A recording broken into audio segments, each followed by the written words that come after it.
Is prostitution a victimless crime? Prolegals argue that no one is necessarily harmed by it because there are consenting adults involved, and that criminalization is a sure way of increasing the spread of disease between prostitutes and their clients than actually providing them with aid. They conclude that criminalization is not a solution as seen in the time of alcohol prohibition period in the United States.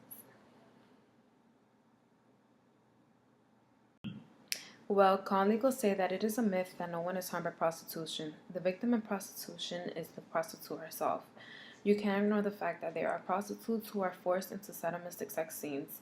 When a person has to submit to such sexual demands as a condition of employment, it is exploitation, sexual harassment, or rape, as explained by the National Center for Missing Children and Exploited Children in 1992. And just because this person, a prostitute, receives money from a client, it does not mean that the prostitute is safe from abuse, rape, nor does it change the fact that the prostitute may be a child.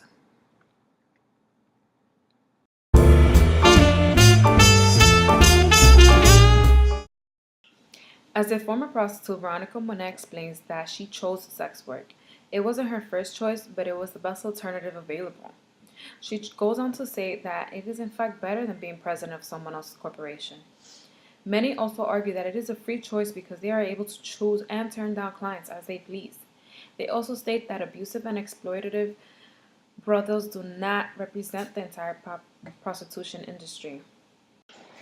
Well, our con-legals do not deny that women choose prostitution for economic reasons. But as the International Labor Organization put it, it is no more than a free choice as a cattle in the squeeze choosing to go to their death.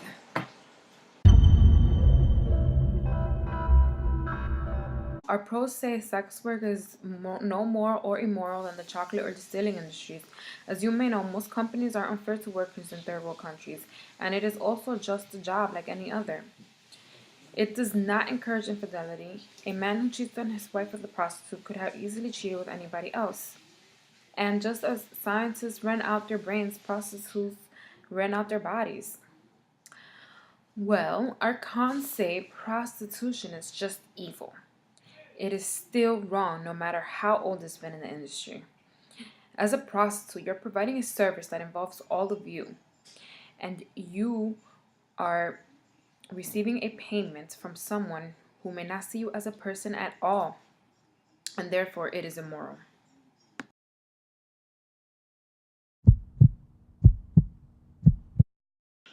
Okay, so our pro-legalization of prostitution say that HIV prevention can be really successful if the conditions of prostitution and risk change. Legalizing prostitution can allow the sex worker to have proper care and education on sexually transmitted disease, thus preventing HIV to spread.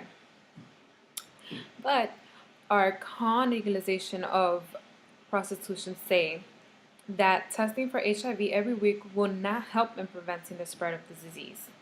An infected person will test negative 4 to 6 weeks after being infected, which means that during that time period, that person can expose others during that time. It is also just an assumption that once the prostitute finds out he or she is positive, that she will no longer work.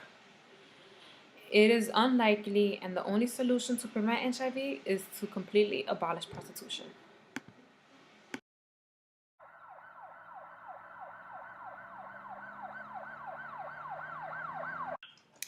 Sex workers can benefit from decriminalization. Decriminalization can allow them protection from violence and abuse. Prostitutes are not respected by police officers today because they do not take their complaints of violence seriously. Their lack of sympathy towards sex workers make it okay for the abuser to continue as they please. An example of this being true is when Gary Ridgway confessed to killing 48 women. And when he confessed, he said he did it because he knew that he would not be held accountable. Our cons say legalization cannot possibly protect any sex worker from physical abuse.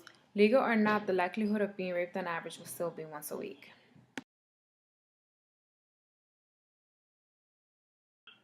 50% of countries have legalized prostitution, 39% have not, and only 11% have limited legality, according to pro.com.org. In Argentina, brothels and pimping are illegal, but prostitution is not. Argentina is an example of a country who has allowed prostitutes to have their own respected community through an association called AMAR. The members of the association still have much to work out as respected prostitutes actually can because they can still be arrested in some provinces. Eliminating brothels does not stop them from creating alliances with police and continue their business together. But Ahmad is still active and capable of reaching their goal to completely change their country.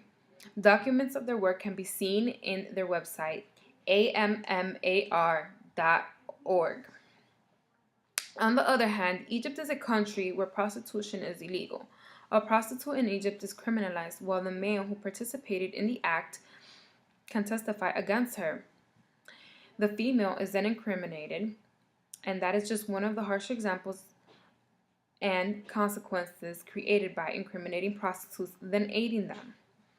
It is also illegal in Guyana, and it is known for its high rates of HIV and AIDS in prostitutes. Whether the countries have legalized or made prostitution illegal, brothels, pimping, and women selling their bodies still remain prevalent. It's just a matter of what you believe is right.